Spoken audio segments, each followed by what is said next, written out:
बन जाए कि जिस लक्ष्य पे हम लगे उसको हम पार करें, उस पर हम पहुंचे, निराश होने की जरूरत नहीं।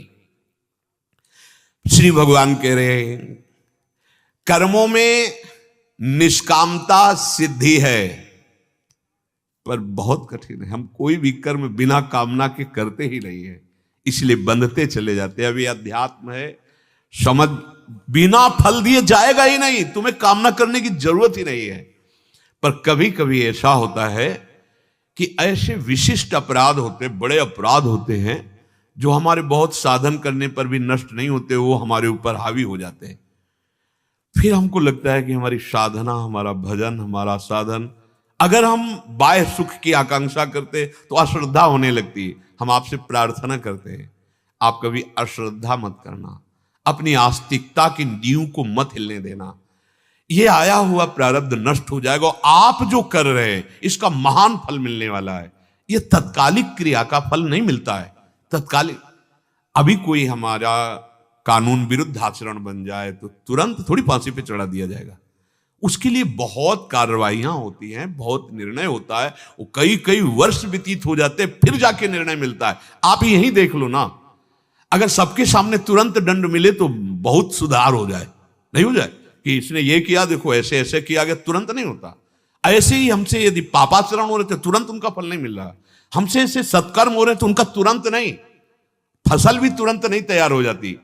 अरे तुरंत के लिए आपकी चित्तवृत्ति जिस सत मार्ग में लगी है, आप थोड़ा धैर्य धारण करो, थोड़ा विश्वास करो, फल दिए बिना जाएगा ही नहीं। चाहे असत कर्म हो चाहे सत्कर्म हो, पर अगर तुम फल के हेतु बन जाओगे तो बहुत निराश हो जाओगे, उदास हो जाओगे, हताश हो जाओगे, क्योंकि एक रस संसार नहीं है। कभी सुख कभी दुख, कभी लाभ कभी हानि, कभी जय कभी पराजय। इन्हीं द्वंद्वों से जीतने के लिए अध्यात्म मार्ग है। हमारा कार्य पूरा हुआ, कर्तव्य पूरा हुआ, फल नहीं मिला, हमें निराश नहीं होना। बार बार भगवान समझा रहे हैं, संसार की दृष्टि से फल नहीं मिला, पर आपको कर्तव्य का महान फल मिलेगा। आप विजय को प्राप्त होंगे, निराश नहीं होना। कर्म करने पर तेरा केवल लक्ष्य होना चाहिए।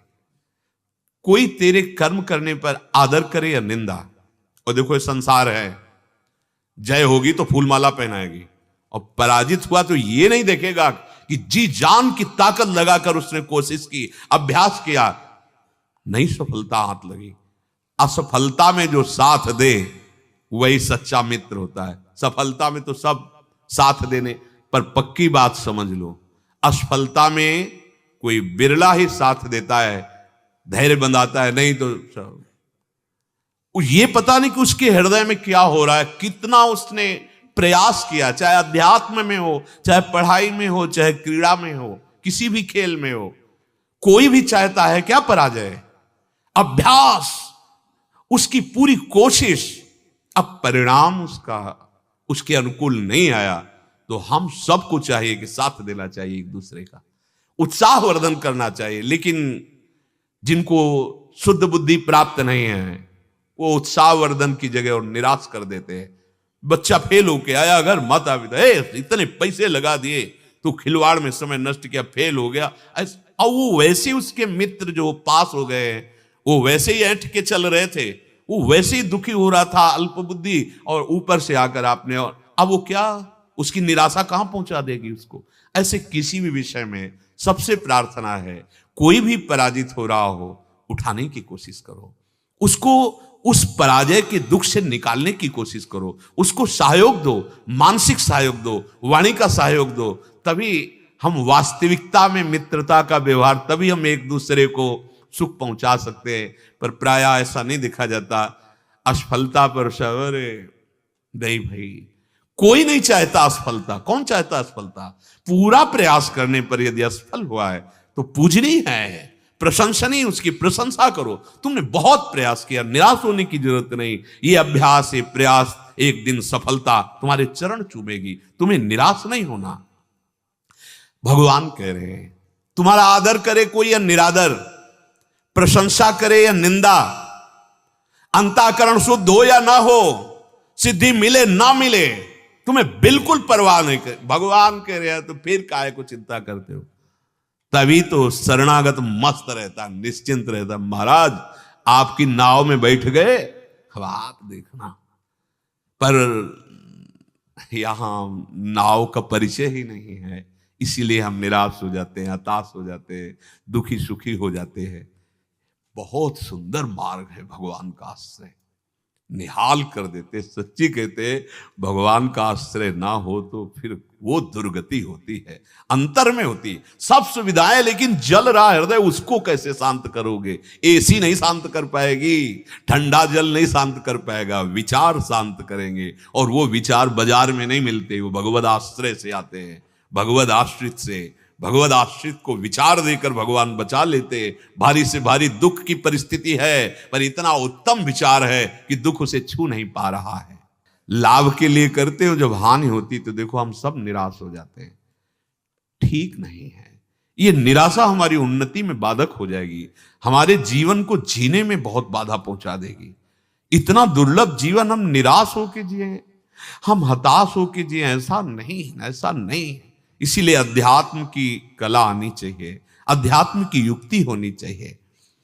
कोई ये ना समझ ले कि आरंभ में एक बार मैं गिर गया तो गिरता ही रहूंगा। ये ऐसे अमृतमय वचन है चलने वाले के लिए, जो नहीं चल रहे वो क्या समझेंगे। कभी ये ना समझे कि आरंभ किया और गिर गए तो अब क्या नहीं। जैसे जीतने वाले को उत्साह होता है, उसे 1000 गुना उत्साह बढ़कर हम बढ़ाएंगे। हम यही नहीं समझ पा रहे हैं। विजय तो हमारे चरण चूमेगी। अरे अविनाशी के बच्चे हैं यार, हमें बिल्कुल निराश नहीं होना। एक बार आरंभ में यदि हम गिर गए हैं, चूक हो गई, चढ़ना हमारा फिसल गया पैर, हमें बिल्कुल पीछे नहीं हटना। ये प्रायः गिराने पर ही है, कोई उत्साह बढ़ाने वाला नहीं मिलता है। हम अपनी बात कहते हैं, कोई उत्साह बढ़ाने, वो केवल हरि गुरु है।